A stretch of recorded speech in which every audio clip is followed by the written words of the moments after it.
আজ বাড়ি ফিরতে ফিরতে বড্ড দেরি হয়ে গেল। কতবার করে বললাম বড়বাবুকে আজ তাড়াতাড়ি ছুটি দিয়ে দিতে, কিন্তু কে শোনে কার কথা। বড়বাবু তো আর জানে না যে আমাদের গায়ে একখানা অভিশপ্ত জায়গা আছে, আর আমাকে তার সামনে দিয়েই যেতে হয়। কি যে করি, এমনিতেই রাস্তাটা ভালো না, তার উপরে রাত। কি যে হবে আজ কে জানে। ওই তো দেখা যাচ্ছে একটা ডাক বাংলো। এখন ওই বাড়ির সামনে দিয়ে যেতে হবে, কিছু তো করার নেই। ভগবান ভরসা, এবারের মতো বাঁচিয়ে দিও ভগবান। কি ব্যাপার, আমার মাথাটা ঘোরাচ্ছে কেন? চোখে কেমন গলা গলা দেখছি। কি হলো? মনে হচ্ছে পৃথিবীটা উল্টো দিকে ঘুরছে।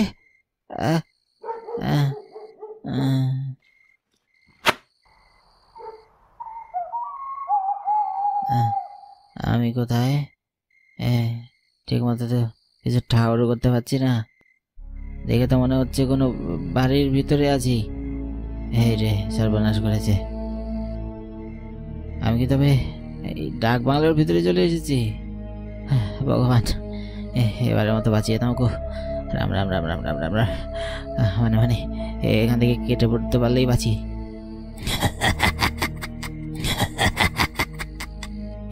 কি কে আসছে? কার হাসির আওয়াজ? কে? আমি। তোর সাহস কি করে হয় তুই আমার বাড়ির সামনে দিয়ে যাচ্ছিস? তোমার বাড়ি? আমি এখানে কি করে এলাম? তুমি কে? কেন এখানে এনেছো আমাকে? তোর বাবা, কাউকে তো দেখতে পাচ্ছি না, আওয়াজ আসছে কোত্থেকে? তুই আমার বাড়িতে এসেছিস আর জানিস না আমি কে? এটা কে? কেমন চেহারা? কে তুমি? আমি কেন ধরে এনেছো? এখানে কি চাও? এই বাড়িতে আমি থাকি তুই জানিস না, তাও কেন এসেছিস আমার বাড়ির সামনে? এখন তোকে মরতে হবে। আমার হাতেই তোকে মরতে হবে। আমি এত তাড়াতাড়ি মরতে চাই না, ক্ষমা করে দাও আমায়। আমি আর কোনোদিনও এদিক দিয়ে আসবো না, এবার মতন আমাকে ক্ষমা করে দাও। আমি তোমার কথা দিচ্ছি, আমি গায়ের কাউকে রাতের বেলায় এদিকে আসতে দেবো না। তোমায় কোনোদিন আর বিরক্ত করবে না কেউ। এখন আর ওসব বলে কোনো লাভ নেই। এই গ্রামকে আমি অভিশপ্ত করেছি, আমার বাড়ির সামনে দিয়ে কেউ যাতায়াত করতে পারবে না। তবু তুই সাহস করে এদিকে এসেছিস, আবার রাতের বেলা। এবার তো আমি তোকে ছাড়ছি না।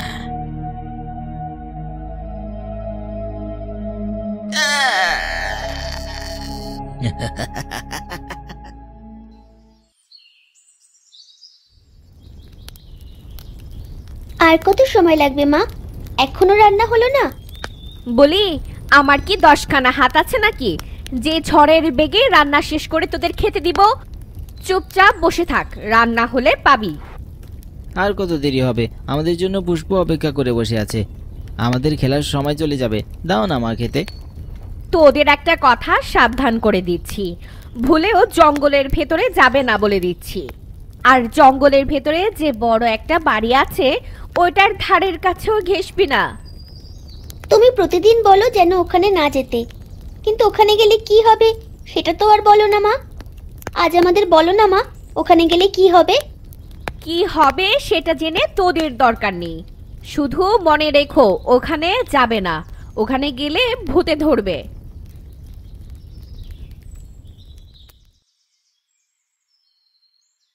প্রতিদিন একই খেলা খেলতে খেলতে আর ভালো লাগে না। চলো না আজ কোনো নতুন খেলা খেলি। তোর আবার কি হলো? রোজ রোজ এই একই খেলা খেলতে খেলতে আমি বিরক্ত হয়ে গেছি। চলো আজকে নতুন কোনো খেলা খেলি। কি খেলবি তুই? চলো আজকে আমরা লুকোচুরি খেলি। বাহ, এটা তো বেশ ভালো খেলা। আচ্ছা তাহলে আমি তোদের খুঁজবো আর তোরা দুজন লুকাবি, ঠিক আছে? হ্যাঁ ঠিক আছে, কিন্তু আমরা খেলবো কোথায়? এখানে সব জায়গায় আমরা চিনি। আমাদের এমন কোনো জায়গায় খেলতে হবে যে জায়গা আমরা চিনি না, তাহলে খুঁজে বের করা কঠিন হবে। আমার না সবসময় জঙ্গলের ভিতরে ওই বাড়িটা যেতে ইচ্ছা করে, একবার দেখতে ইচ্ছা করে বাড়িটায় কি আছে। সবসময় আমাদের ওখানে যেতে মা নিষেধ করে কেন? আমার মাও সবসময় আমাকে ওখানে যেতে নিষেধ করে, আর ততবারই আমাকে ওখানে গিয়ে দেখতে ইচ্ছা করে। চল যাবি, আজ ওখানে গিয়ে আমরা দেখে আসি এমন কি আছে যা আমাদের মা বাবা দেখতে দেয় না। আমারও কৌতূহল হয়, কিন্তু যদি কোনো বিপদ হয় আমার কেমন ভয় ভয়ও করে। আরে আমরা না হয় কাছে নাই গেলাম, দূর থেকে দেখে ফিরে আসবো। আর যদি দেখি ওখানে ভয় পাওয়ার মতন কিছু নেই, তাহলে ভিতরে গিয়েও দেখে আসবো। চলো যাই। বেশ, চল যাই।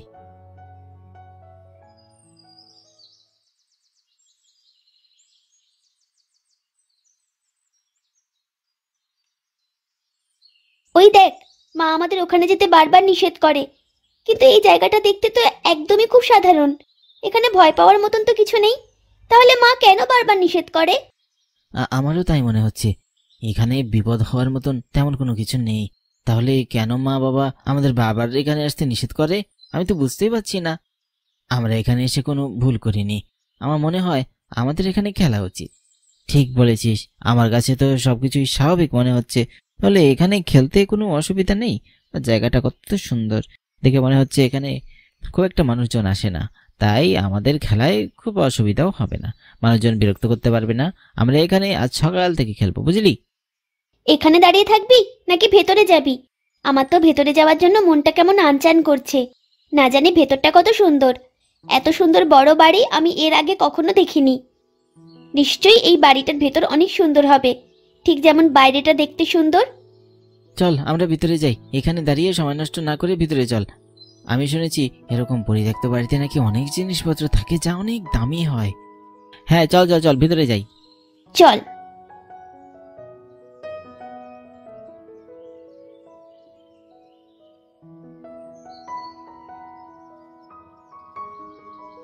দেখ দেখ কি সুন্দর একটা বাড়ি। এত সুন্দর বাড়ি আমি এর আগে কখনো দেখিনি। মা বাবা যে কেন সবসময় বাড়িতে যেতে নিষেধ করে কে জানে।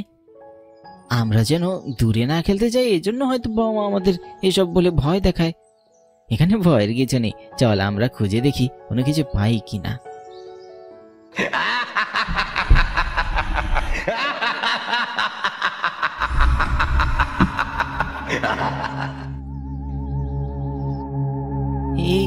কি হচ্ছে? এবারে জানালা দরজা সব আপনা আপনি বন্ধ হয়ে যাচ্ছে কেন? আমি তো কিছুই বুঝতে পারছি না। কার হাসির শব্দ শোনা যাচ্ছে? কি হচ্ছে এসব? সব জানালা বন্ধ হয়ে যাচ্ছে। এবারে আমরা কি করব? এখান থেকে বেরোবো কি করে? এই ডাক বাংলো থেকে কেউ কোনোদিন আমার অনুমতি ছাড়া বের হতে পারে না। তোরা আমার ডাক বাংলোতে এসে পড়েছিস, এখানে আসার অপরাধে তোদের আজ মরতে হবে রে।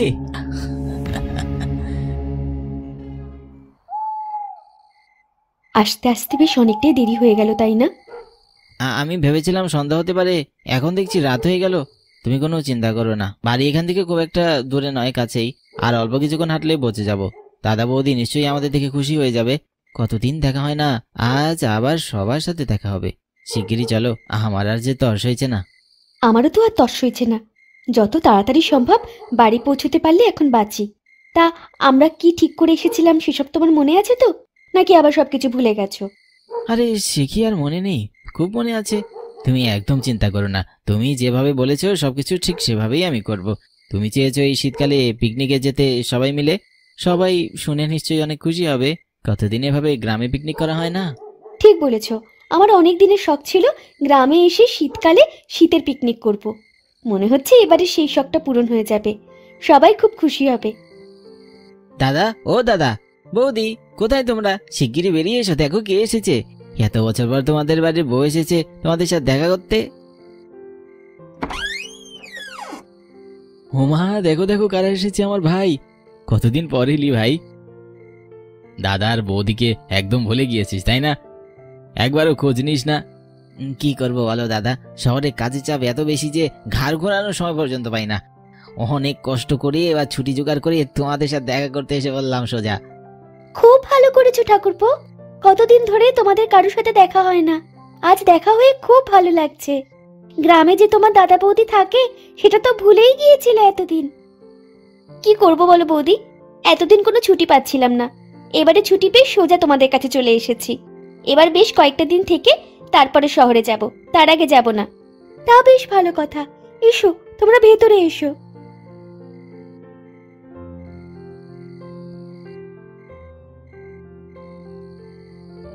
এবারে শীত বেশ ভালোই পড়েছে, কি বলো দাদা? হ্যাঁ ঠিকই বলেছিস, এবার শীতটা একটু বেশিই পড়েছে। বলছিলাম যে লতার একটা ইচ্ছা ছিল। কি ইচ্ছে? ওর ইচ্ছা ছিল এবারটা যদি আমরা সবাই মিলে কোথাও ঘুরে আসি, মানে পিকনিকে যাই আর কি। বাহ, ভালো কথা। আমরাও তো কতদিন হয়ে গেল কোথাও ঘুরতে যাই না। ভালোই হয়েছে এবার তোরা এসেছিস, আমরাও কোথাও ঘুরতে যাব। তা কবে যাবি ঠিক করেছিস? কালকেই চলুন দাদা, ঘুরে আসি কোথাও। আমার পরিচিত একটা জায়গা আছে, সেখানে তোমরা চাইলে যেতে পারি। জায়গাটা বেশ সুন্দর। কোথায়? আমার বাপের বাড়িতে একটা বড় ডাক বাংলো আছে। আমরা ছোটবেলায় সেখানে অনেক যেতাম। ডাক বাংলোয় আগে ইংরেজরা থাকতো, এরপর তারা চলে যাওয়ায় সেই বাড়ি ফাঁকাই পড়ে থাকে। ভাই বোনেরা মিলে সেখানে পিকনিক করতাম। বহু বছর হয়ে গেল গ্রামে যাই না, সবার তেমন খোঁজ খবরও নেই। আমরা বরং সেখানে গিয়ে ঘুরে আসি আর সবার খোঁজ খবরও নিয়ে আসতে পারবো। তোমরা কি বলো? বেশ ভালোই বললে। কতদিন হয়ে গেল শ্বশুর বাড়ি যাই না, এই ফাঁকে জামাই আদরটাও হয়ে যাবে। হ্যাঁ, আমরা তাহলে প্রথমে সেই বাড়িতে গিয়ে পিকনিক সেরে তারপর তোমার বাড়ি ঘুরতে যাব। তাহলে তো একদিন দেরি করে যেতে হয়, কারণ তাদের তো একটা খবর দিতে হবে। আগামীকাল যাওয়া সম্ভব নয়। আরে বৌদি, জানিয়ে যাওয়ার দরকার কি? হুট করে গিয়ে তাদের সবাইকে অবাক করে দেব। দেখবে তারা হঠাৎ আমাদের সবাইকে দেখলে বেশ খুশি হবে। বেশ ভালো হয়। আমরা তাহলে কালকে যাওয়ার আয়োজন করি। আচ্ছা বেশ, আমরা কালকে সকালে রওনা দেব তবে।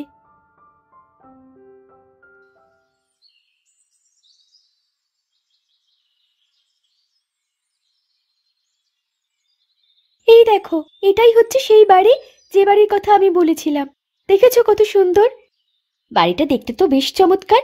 আমি যেমন ভেবেছিলাম তার থেকেও অনেক বেশি সুন্দর এই বাড়িটা। ভালোই হলো, কতদিন বাইরে বের হওয়া হয় না। এবারে পিকনিকে এসে বেশ মজাই হবে। বাড়িটা দেখতে বেশ সুন্দর মনে হচ্ছে। চলো আমরা একেবারে ভিতরে গিয়ে দেখি। বাড়ির বাইরে যদি এত সুন্দর হয়, ভিতরটা না জানি কত সুন্দর হবে। আচ্ছা বেশ, আমরা আগে বাড়ির ভেতরটা দেখে আসি। ছোটবেলায় যখন বাড়ির ভেতরে গিয়েছিলাম তখন সবকিছু খুব নতুন ছিল। এখন মনে হচ্ছে বেশ পুরনো হয়ে গেছে সব। অনেক বছর আগেকার কথা সেসব।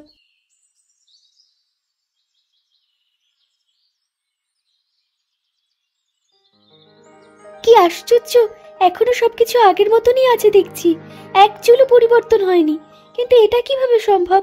এত বছরে তো এইসব কিছু একদম পুরনো হয়ে যাওয়ার কথা, কিন্তু সেই ছোটবেলার মতনই আছে দেখছি। হয়তো এরপর মানুষজন এখানে যাতায়াত করেনি, তাই সবকিছু একদম নতুনের মতোই আছে। বেশ ভালোই হলো এখানে এসে, জায়গাটা অনেক সুন্দর।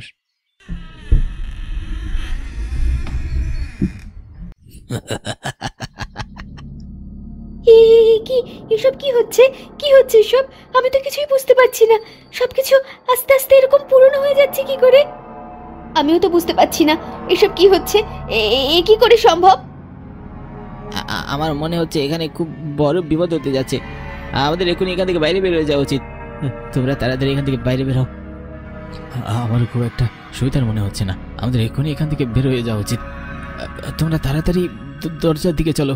এখান থেকে যে করে হোক দ্রুত বেরোতে হবে, শীঘ্রই চলো। তোরা কি ভাবলি আমার এখান থেকে আমার অনুমতি ছাড়া বেরিয়ে যাবি? হ্যাঁ, এখানে সবাই নিজের ইচ্ছায় আসে আর যায়, আমার ইচ্ছায়। কে কে কথা বলে?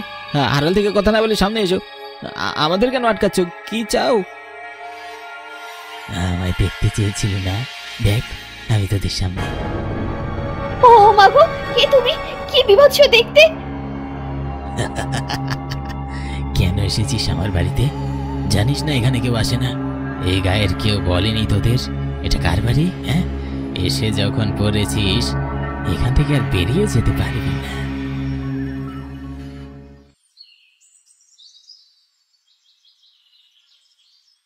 কি ভেবেছিস গায়ের সকলে তোর দাস? সবাইকে তুই আতঙ্কিত করে রেখেছিস এতদিন ধরে। এবার তোর সময় শেষ হয়ে এসেছে। বাচ্চাগুলোকে কোথায় লুকিয়ে রেখেছিস এক্ষুনি বল। আমার ছেলে মেয়ে লক্ষ্মী আর আকাশ কোথায়? আমি জানি ওরা এখানেই এসেছে। তাহলে ওরা তোদের ছেলে মেয়ে? ওরা কেন এখানে এসেছিল? আমি সবাইকে বলে দিয়েছি এই বাড়িতে কেউ যেন না আসে। আমার বাড়িতে কেউ এলে আমি তাদের ছাড়বো না। তবে রে, এটা তোর বাড়ি? তোর বাড়ি আমি খোঁজাচ্ছি আজ। এই নে।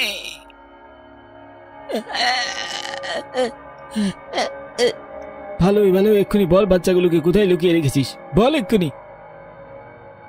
মেরে ফেলেছি, সব কটাকে মেরে ফেলেছি। মেরে বাড়ির পিছনে বাড়ির তলায় রেখেছি। না, আমার বাচ্চাগুলোকে তুই মেরে ফেলেছিস? কি পেলে তুই এসব করে?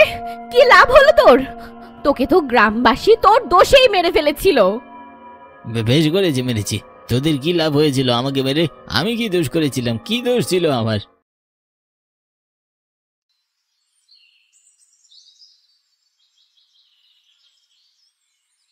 মিনি, এই মিনি, কোথায় তুই?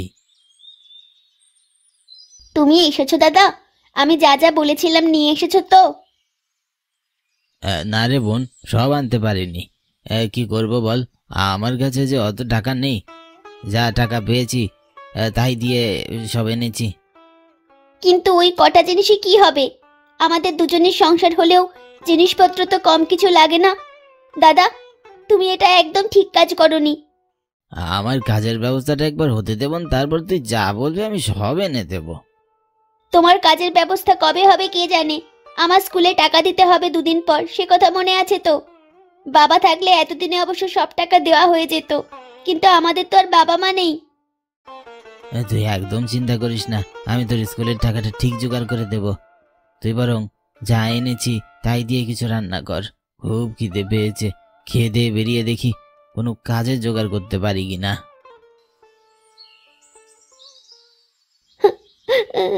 পারলে না তো টাকা জোগাড় করতে? আমি সব চেষ্টা করেছিলাম বোন, কিন্তু আমি কি করব বল। গতবারও টাকা দেওয়া হয়নি, এবারও দেওয়া হলো না। মাস্টারমশাই বলেছে আমি যেন আর পড়াশোনা করতে স্কুলে না যাই। আমাকে ওরা বাড়ি পাঠিয়ে দিয়েছে, বলেছে টাকা নিয়ে না আসলে পরীক্ষায় বসতে দেবে না। আমি কি একবার স্কুলে গিয়ে কথা বলবো? না থাক, তার কোনো দরকার নেই। আমার কপালে যা ছিল তাই হয়েছে।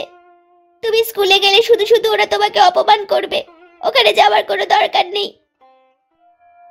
এরপর কোনো রাস্তা না দেখে আমি পাশের বাড়িতে চুরি করার উদ্দেশ্যে ঢুকেছিলাম, কিন্তু এরপর আমার মনে হয়েছে চুরি করে সেই টাকাটা দিয়ে নিজের বোনকে আমি পড়াবো না। এরপর আমি যখন সেই বাড়ি থেকে বেরিয়ে আসতে লাগলাম তখনই বাড়ির সব লোকজন জেগে গেল। এরপর আশেপাশের বাড়ির সবাই এসে আমি ধরে ফেললো। আমি কতবার চিৎকার করে বললাম যে আমি কোনো চুরি করিনি, বিপদে পড়ে আমি চুরির মতলব এনেছিলাম ঠিকই, কিন্তু আমি কোনো চুরি করিনি। কিন্তু কেউ তখন আমার কথা শুনলো না। সবাই মিলে আমায় ধরে এই ডাকবাংলোয় আনলো। এরপর জোর করে আমার এইখানে বেঁধে আগুনে পুড়িয়ে ফেললো আমায়। যে চুরি আমি করিনি তার শাস্তিতে আমাকে মৃত্যুদণ্ড দেওয়া হয়েছিল। এই নিকৃষ্ট গ্রামবাসীকে আমি 1000 বার করে বলেছিলাম আমি কোনো অপরাধ করিনি, ঘরে আমার ছোট বোন আছে, কিন্তু ওরা আমার একটাও কথা শোনেনি। সেদিন আমি এই গ্রামবাসীকে অভিশাপ দিয়েছিলাম, এই ডাক বাংলোর আশেপাশে কেউ যদি আসে তাকেই মেরে ফেলবো। মানছি তোর সাথে অন্যায় হয়েছিল, তাই বলে তুই নিরীহ মানুষদের প্রাণ নিয়ে নিবি? তাহলে তোর সাথে ওই মানুষদের পার্থক্য কি রইল বল? এখন এসেছিস তোরা ভালো মানুষই দেখাতে। তখন কোথায় ছিলি যখন আমাকে মেরে ফেলা হয়েছিল? আমার লাশ এখনো এ বাড়ির পিছনেই আছে।